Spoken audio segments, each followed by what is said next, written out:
মৃত্যুর আগে তাকে জিজ্ঞেস করছিল যে পাদ্রী আপনি বলেন তো আপনার পরে শ্রেষ্ঠ পাদ্রী কে আছে পৃথিবীতে। সে বলতেছে আমার পরে শ্রেষ্ঠ কোনো পাদ্রী আর পৃথিবীতে নাই, খ্রিস্টান ধর্ম শেষ হয়ে গিয়েছে, নাই।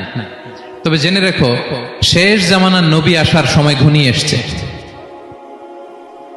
তিনি যে এলাকায় আসবে এলাকাটা চারদিকে পাহাড় বেষ্টিত থাকবে, চারদিকে থাকবে পাহাড়, খেজুরের বাগান, মরুদ্যান। তাকে চেনার আলামত আছে। কি আছে?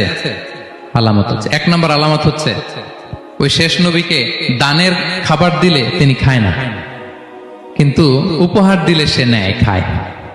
আর তার পিঠে দুই কাঁধের মাঝখানে একটা নবুয়তির মোহর আছে। সুবহানাল্লাহ। যদি পারো তার কাছে যে বায়াত হও। সালমান আল ফারসি পাগল হয়ে গেছে ওনার সন্ধান পাওয়ার জন্য, কিভাবে যাবে। তো উনি কিছু ছাগল পালতেন। একটা